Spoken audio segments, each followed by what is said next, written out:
A imagen y semejanza.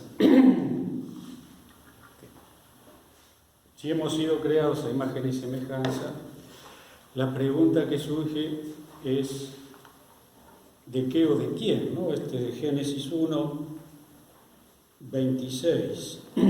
Hagamos al hombre a nuestra imagen y semejanza, ¿no? Aparece en plural, primera vez en la Biblia que Dios se menciona a sí mismo en plural, ¿no? Presagia, presupone la figura trinitaria y también presupone una deliberación entre las personas divinas, ¿no? Interesante porque es la primera vez también que el hombre se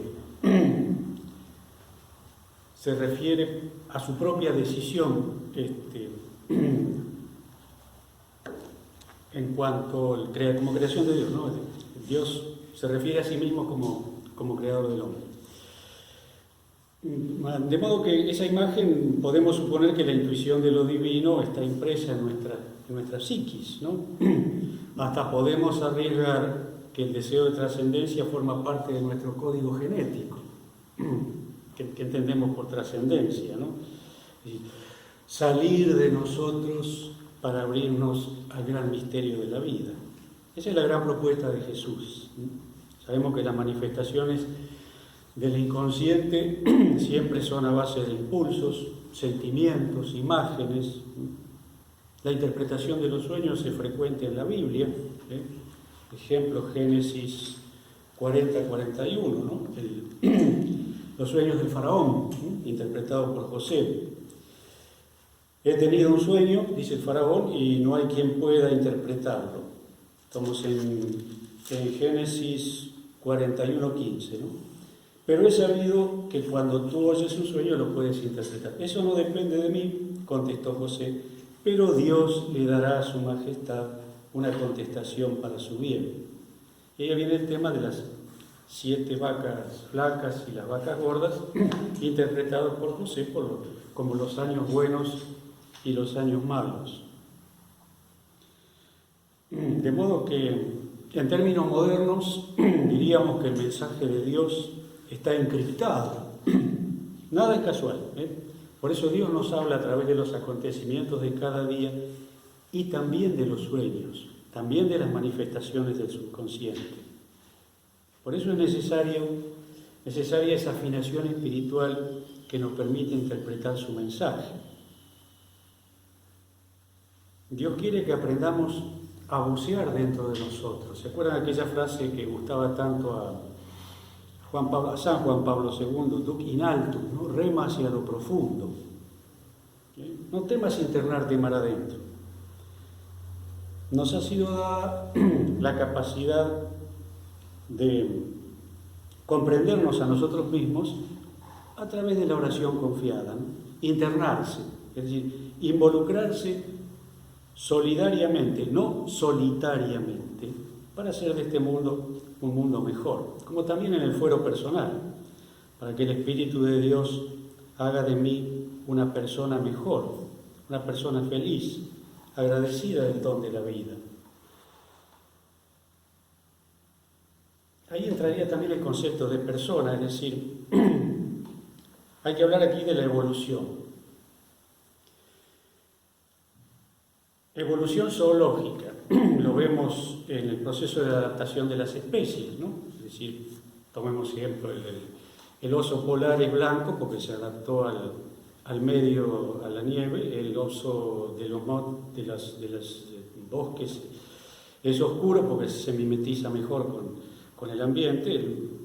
Tenemos el ejemplo de la tortuga de agua y la tortuga de tierra, evidentemente tienen un origen común y cada una de ellas se ha adaptado al medio en el que le toca vivir. También pasa con la especie humana. El nórdico, las razas nórdicas han quedado en color más blanco porque no tienen sol, el cabello se les ha puesto más blanco, rubios. La nariz se les ha estirado porque en los climas fríos el aire necesita calentarse antes de llegar al cerebro y así. En los lugares cálidos la selva sucede exactamente lo contrario, ¿no?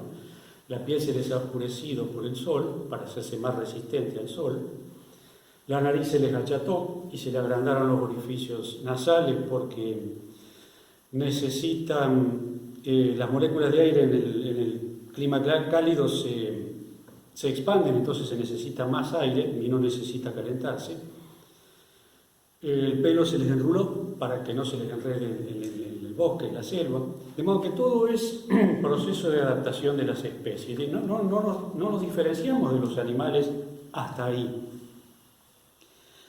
¿Qué pasa cuando, podemos llamar aquella extraña emoción del espíritu, aquel antepasado nuestro decide bajarse del árbol y empezar a caminar erguido? Fíjense ustedes, empieza un proceso de adaptación que ya no es el de la naturaleza, lo que padre Teilhard de Chardin llamaba zoogénesis, y en el hombre va a llamar noogénesis, ¿no? De nous, palabra que tiene muchas interpretaciones, pero aquí podemos interpretar como espíritu o acción del espíritu. Fíjense ustedes, ahí empieza un proceso que ya no es, como digo, de la atracción de las especies. El huesito dulce es una cola prensil que se nos ha atrofiado porque ya no la necesitábamos. Y no estamos diseñados para caminar erguidos. Fíjense ustedes, las varices son producto de la acumulación de sangre en los miembros inferiores. Los pies son las manos que se nos han ido atrofiando para hacerse más resistentes a soportar el peso del cuerpo. La pelvis cede en la vejez. La columna con los años siempre nos trae problemas porque no está diseñada para trabajar erguida. ¿Qué significa? Vamos al origen de la cosa, el hombre, ¿no? El anthropos. Se dice que el término anthropos deriva justamente, se refiere a humanidad, ¿no? Al hombre en cuanto a humanidad. Anthropos derivaría de oathron, ¿no? El que mira hacia lo alto, es decir, el hombre empieza a mirar hacia lo alto, empieza a preguntarse el porqué de su presencia. Y al bajarse del árbol empieza o inicia su camino de retorno al Padre. Es la parábola del Hijo misericordioso, del Padre misericordioso, del Hijo pródigo, de aquel que se fue de la casa del Padre, se da cuenta de su error y empieza el camino de retorno a la casa del Padre. De modo que ahí tenemos el concepto de psique. En griego alma se dice psique, ¿no? Término que en el pensamiento griego involucra todo aquello que es percibido por nuestra mente, ¿no? Nuestros sueños, imaginación, pensamientos, emociones, capacidad creativa. La teoría justamente de Teilhard de Chardin, nos preguntamos por qué el cerebro del hombre es proporcionalmente mucho mayor que el de los animales, en proporción al tamaño corporal. Porque allí se preparó el espíritu un terreno fértil para actuar. El hombre es la única criatura que tiene conciencia de sí. Y entonces comienza a preguntarse el porqué de sí mismo, ¿no? Esta psique, término muy abarcativo, también involucra también lo que llamamos inteligencia, ¿no? Que deriva del latín, intus legere, ¿no? Lectura interior, que es algo que contiene y supera nuestro aspecto intelectual. No en vano Freud llamó a su disciplina psicología, ¿no? De psique y logos. Psique, alma, entendida en sentido pleno, todas nuestras capacidades de percepciones y de creatividad, y logos, palabra. Y el principio del Evangelio de San Juan dice, en el principio ya existía la palabra, el prólogo, del Evangelio de San Juan. Si ya existía la palabra, Cristo es esa palabra. Cristo es la palabra creadora. Es decir, la sabiduría de Dios que se ha hecho hombre para actuar entre nosotros por la acción del Espíritu Santo en nosotros. Fíjense a qué se reduce Dios, ¿no? El bebé, el niño, es la criatura más desvalida, posiblemente del universo, pero seguramente de nuestro mundo, porque cuanto más alta es la ubicación de una especie en la escala evolutiva, tanto mayor es su nivel de dependencia materna. Si el niño nace en el más absoluto estado de indefensión, apenas tiene reflejo de succión y poca cosa, o ni siquiera tiene regulación térmica propia, es decir, la mamá tiene que saber cuándo lo tiene que abrigar y desabrigar. De modo que no hay criatura más desvalida. Y a ese nivel quiere reducirse Dios. Justamente, hacerse hombre en el hombre para deificar al hombre. Cristo, palabra creadora de Dios, se hace hombre para que el hombre pueda hacerse digno de Dios, pueda deificarse, es un término que le gusta mucho a los teólogos orientales, ¿no? Es decir, pueda configurarse con Cristo. Y el mismo Jesús dice, por ahí ustedes son dioses, ¿no? Que es la antítesis de la serpiente, ¿no? Cuando engaña, cuando cometemos el error de desobediencia a Dios, ¿no? Seréis como dioses, es decir, seréis absolutamente autónomos. Ahí está el error.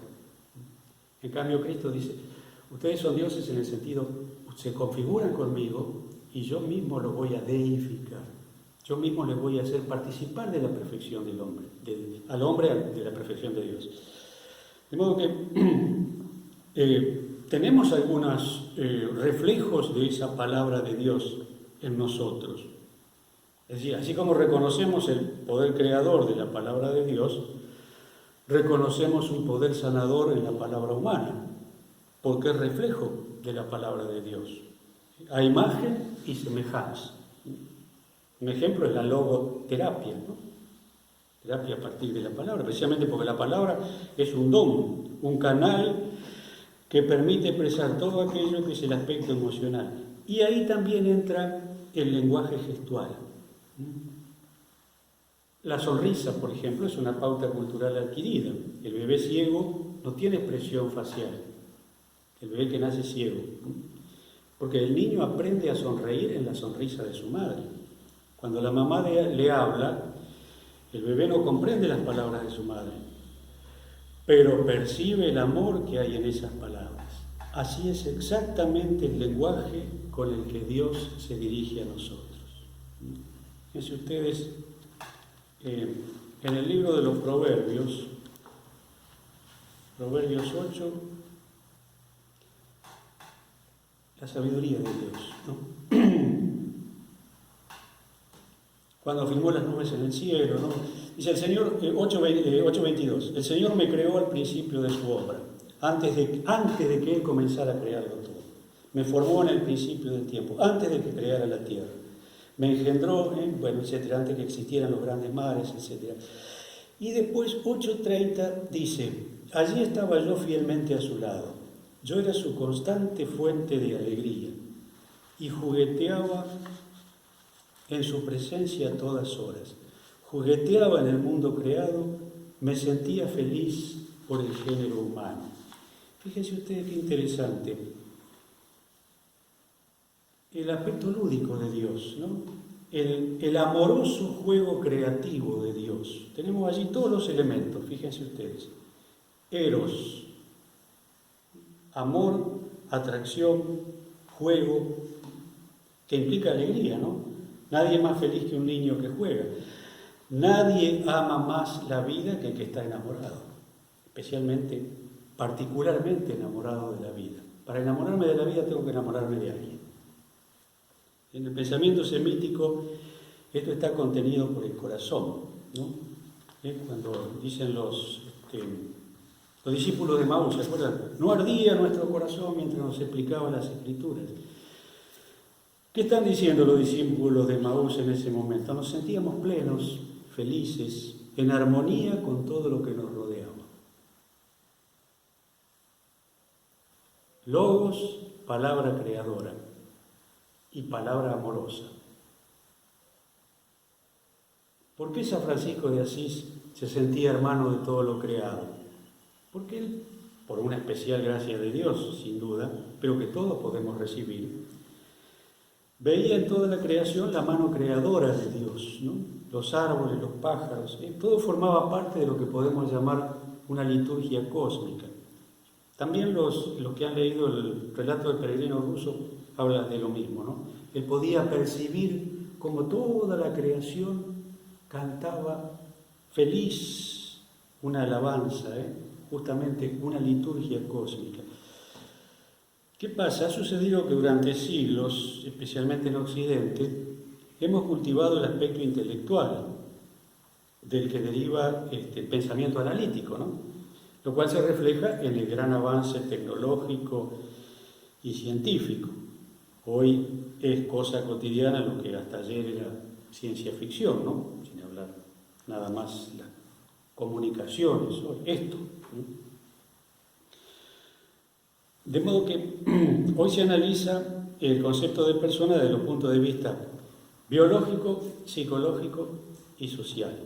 Pero es también necesario cultivar los aspectos intuitivo y contemplativo.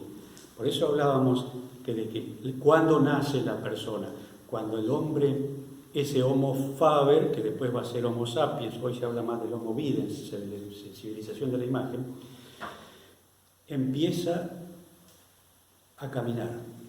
Hay algo atávico en las peregrinaciones, ¿no? Caminar hacia Dios. Justamente es necesario cultivar esos aspectos, el intuitivo, y del cual derivaría el contemplativo, aunque nunca están separados unos de otros, porque la oración lleva a la intuición, y la intuición a ese gran silencio que es estar frente a Dios, componen una unidad que se retroalimenta, y muy especialmente el cultivo de las emociones positivas, ¿no? Potenciando nuestras cualidades positivas, no solo podemos enfrentar los estados depresivos, negativos, sino mucho más. Quien descansa en Cristo, que es palabra, logos, hombre y Dios, el Dios que se hace hombre, allí encuentra el auténtico descanso, ¿no? El salmista dice, como un niño en brazos de su madre, ¿no? Dios se hace pequeño para hacernos grandes, ¿no? Quien deposita en él su confianza va por el camino de la vida con el corazón en paz, que es la base y el fundamento de la felicidad. Y no es una expresión de deseo. Necesita culto, cultivar, la palabra que tiene la misma raíz etimológica. De modo que tenemos en nosotros, y a través de la imagen y semejanza, la posibilidad potencial de eso, de configurarnos con Cristo. Justamente porque Él se configuró primero con nosotros. ¿Qué significa configurarse? Es actuar naturalmente según la voluntad de Dios. Entonces, que el bien decir, de ahí bendecir, el bien hacer y el bien pensar surjan con naturalidad en nosotros, surjan naturalmente, como una segunda naturaleza, como decía Santo Tomás, ¿no? Presentarnos a Dios con el corazón abierto es el primer paso, ¿no? Se dice que a veces confundimos el término simple, persona simple, con persona de escasa instrucción o poco entendimiento, pero simple viene de sin plexus, es decir, sin doblez.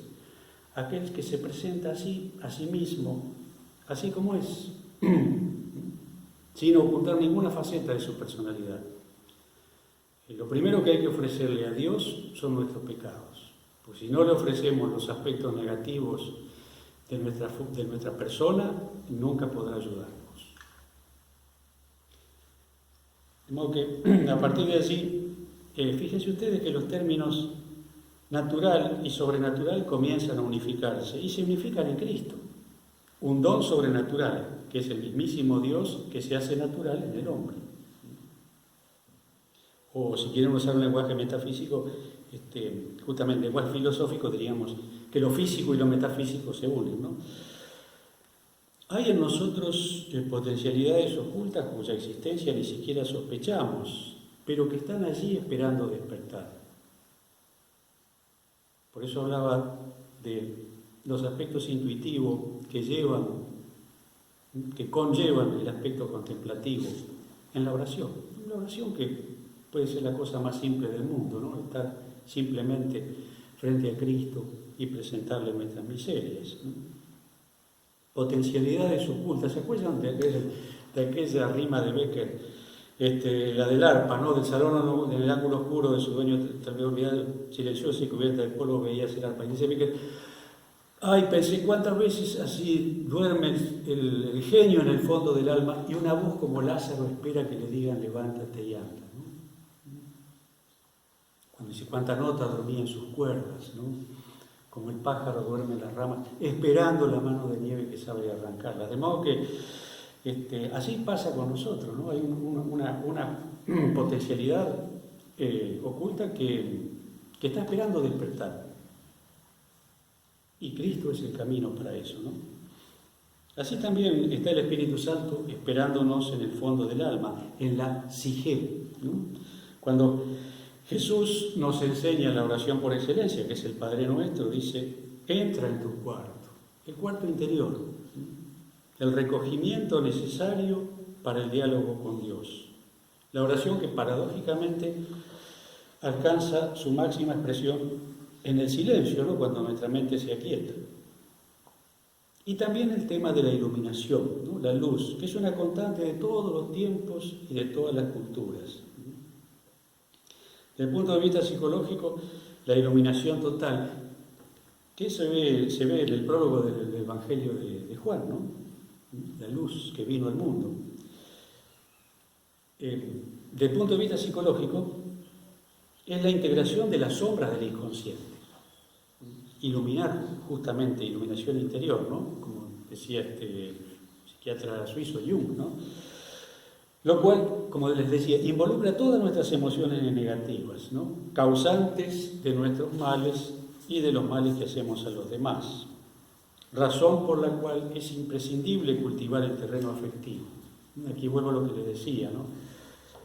Cultivamos siempre el aspecto intelectual, se nos enseña así, forma parte de nuestros sistemas educativos, pero es imprescindible recuperar el culto del terreno afectivo. Fíjense que hablamos justamente de lugares de culto o de cultura en términos de educación, cultivar la tierra. Ahora bien, los tres términos, culto, cultura y cultivar, tienen la misma raíz etimológica, que son términos que nos hablan de profundizar, abrir el surco, para que prospere lo que vayamos sembrando. Ese camino que nos debe llevar a superar el yo restringido es el itinerario de elevación espiritual. En el caso nuestro es salir de un ego cerrado sobre sí mismo para lanzarse a la aventura del sentido de pertenencia a un yo universal.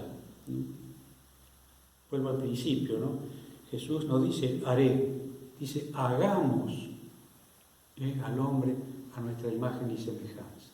Que ahí está el principio de universalidad que debe privar en nosotros. Que naturalmente despierta en nosotros un sentimiento de solidaridad. Amando a nuestro prójimo nos amamos a nosotros mismos y viceversa. Esto es imprescindible, ¿no? Toda forma de oración o meditación, que en el fondo muchas veces son sinónimos, debe ser siempre practicada y entendida en sentido universal, porque ahí es cuando nos incorporamos a esa liturgia cósmica, esa armonía universal que nos hace universales y armónicos. El primer paso es muy simple, ¿no? Obsérvate a ti mismo del mismo modo en que te observa Dios. Obsérvate objetivamente. Deja que todas tus emociones, especialmente las negativas, ¿no? Los odios, rencores, en fin, todas tus heridas surjan a la luz. Eso es ponerlas al pie de la cruz. Dios quiere que le ofrezcamos nuestras miserias porque así es como nos puede ayudar. La palabra de Dios no es la respuesta. Es el camino para encontrar las respuestas. Es la puerta de entrada, la puerta estrecha de la que habla Jesús. Puerta de entrada a esa fascinante aventura que es el misterio de la vida. Les voy a leer primero una frase de una respuesta que dio a un reportaje que le hicieron y después le voy a decir quién la dijo. Dice así: todas las situaciones cambian. El hombre es un constante fluir de energía que siempre va renovándose, que siempre es diferente. Por eso las cosas cambian, porque el hombre mismo cambia. El comienzo del amor al prójimo en el hombre empieza cuando se da cuenta de que la vida no le es indiferente y se dispone a contemplarla como algo indescifrablemente misterioso. La confirmación moral en el hombre se hace real cuando dejamos de vivir simplemente al acaso y nos involucramos con nuestra propia existencia. Allí empieza nuestra evolución ética, que tiene como primer paso un sentido de solidaridad con otros seres. La autora de esta frase es Teresa de Calcuta. Casi podríamos, estoy seguro que más de uno, si la ha escuchado con atención, habrá pensado que podía ser algún maestro oriental, que es un buen recurso. Yo he caído alguna vez en la tentación, porque tienen mucho éxito esa gente. Ponerme un turbante y una túnica, cambia todo, la gente te escucha con más atención. Pero si hablas como curita no te dan tanta pelota. Pero no importa, vamos a ser fieles a nuestra condición cristiana. Fíjense ustedes que otro ejemplo interesante es el mito, ¿no? Freud se vale del mito para explicar ciertos aspectos de nuestra conducta. En el sueño hay mucho de mito, de mitología, ¿no? El mito, fíjense ustedes, de la caverna platónica, que revela una realidad oculta profundamente cristiana. Aquel que sale de la caverna, es decir, surge de sus oscuridades y después de un ascenso dificultoso, llega a ver la luz. Salvando las distancias, nos dice, al igual que Jesús, que hay un segundo nacimiento, un despertar. Jesús lo expresa cuando compara el reino de Dios con el tesoro escondido, ¿no? O cuando habla precisamente del nuevo nacimiento, ¿no? Simbolizado justamente cuando hablamos de nuestro lenguaje gestual, tenemos que hablar también de la importancia que tiene el símbolo en nuestra psicología, que es otro tema que a veces descuidamos, simbolizado claramente en el nuevo nacimiento que se expresa en el bautismo. El agua del bautismo simboliza este nuevo nacimiento, ¿no? Es el principio de ese camino de retorno al Padre. Justamente el agua es lo que da la vida, ¿no? En todo sentido. Por eso Juan en su Evangelio, en el prólogo, nos menciona la luz que vino al mundo y los suyos no la reconocieron, es decir, no salieron de la caverna. Desde el punto de vista tecnológico, fíjense, estamos en una sociedad altamente civilizada. Desde el punto de vista espiritual, en muchos casos estamos en la era de las cavernas, no hemos salido de la caverna. El otro componente fundamental, de que ya hemos hablado un poquito, es la palabra amor, ¿no? Atrévase cada uno de nosotros a definir la palabra amor. Hágalo para sí. Cómo siento el amor, cómo lo vivo. Es un ejercicio espiritual valiosísimo, ¿no? Cómo lo considero, a qué y a quiénes amo, y a quiénes no y por qué. La persona, como dice Teresa de Calcuta, empieza a hacerse plena como tal, cuando nace en ella una conciencia solidaria, cuando se involucra socialmente en función de las necesidades del prójimo. Pero no como un imperativo social, como un deber, sino como una convicción, no para cumplir. Unamuno, ¿se acuerdan? ¿Cómo se llama? El sentimiento trágico de la vida, ¿no? Dice que la palabra cumplir debería ser considerada inmoral, ¿no? Si yo voy a misa para cumplir, mejor no vaya. Tengo que ir por convicción. Y qué importante también es el lenguaje gestual. Una vez una monja me dio una gran lección. Yo le comentaba qué impotencia se siente cuando, para encontrar palabras de consuelo, por ejemplo, para una madre que ha perdido a su hijo, ¿no? Y que está enojada, está legítimamente enojada con Dios. Primero me lo da, ahora me lo quita, ¿por qué me hace eso? Y ella me dijo, yo le doy un abrazo y lloramos juntas. No hay mejor oración elevada a Dios que esas lágrimas. Y no hay mejor consuelo. Y no hay mejor señal de esperanza. Por eso ese hallazgo no es primativo de nuestra religión, ¿no? Se dice que si San Francisco de Asís, el hallazgo me refiero al hecho de justamente de San Francisco, ¿no? De ver en la mano de Dios en toda la creación. Que si San Francisco de Asís hubiera nacido en Oriente, hoy sería venerado como un Buda, es decir, como un iluminado. San Francisco veía el ser de la cosa.